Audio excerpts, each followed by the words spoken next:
ചേലത്തുനാട് കുരിശ്ശേരി വീട്ടിൽ രാമന്റെയും അമ്മിണിയുടെയും 7 മക്കളിൽ 6ാമനായി മണ്ണിന്റെ മണവും മണിമുഴക്കം പോലുള്ള ചിരിയുമായി മണി പിറന്നു വീഴുന്നത് ദാരിദ്ര്യത്തിന്റെയും അല്ലലിന്റെയും മടിത്തട്ടിലേക്കാണ്.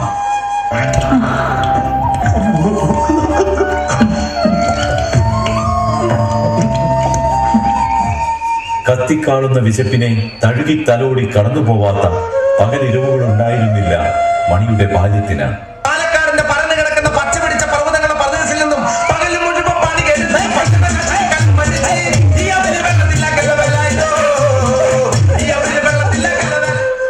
പഠനത്തിനോട് താല്പര്യമേറെ ഉണ്ടായിരുന്നെങ്കിലും പുസ്തകക്കെട്ടുകൾ മാറ്റിവെച്ച് മണി ഭാരം ചുമന്നു. പാതയോരങ്ങളിൽ കാത്തുനിന്നവർക്ക് നെറിയുള്ള സാരഥിയായി. അനുകരണ കലയിൽ ജന്മസിദ്ധമായി ലഭിച്ച മികവായിരുന്നു വിശപ്പിന്റെ തളർച്ചയിൽ കാലിടകുമ്പോഴും മണിക്കൂർജമേകിയത്.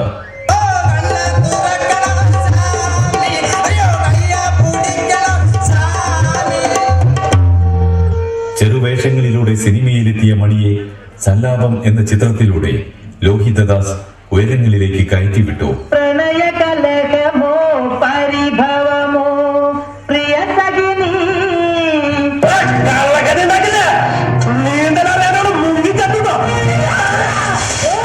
നിന്നൊരിക്കൽ ഞാൻ വെറുതെ വിട്ടു.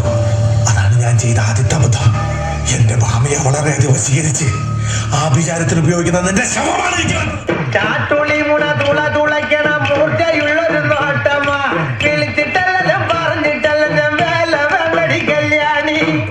തെന്നിന്ത്യൻ സിനിമാ ലോകം ആരാധനയുടെ കലാഭവൻ മണിയുടെ വളർച്ച നോക്കി നിന്നു. കെട്ടിയാടിയ വേഷങ്ങളെല്ലാം ഒന്നിനൊന്ന് വ്യത്യസ്തം, ജനപ്രിയം, ഭാവസാന്ദ്രം. ജനമനസ്സുകളിൽ പെട്ടെന്ന് കടന്നു ചെന്ന മണി എന്നാൽ ഒടുവിൽ പ്രേക്ഷക മനസ്സുകളെ സങ്കടക്കടലിലാക്കി.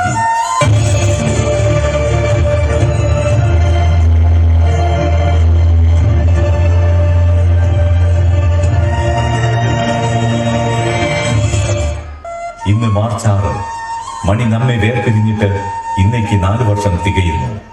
ആ അതുല്യ പ്രതിഭയുടെ ഓർമ്മയ്ക്ക് മുൻപിൽ ടീം അമിക്കോസ് ശിരസ് നമിക്കുന്നു.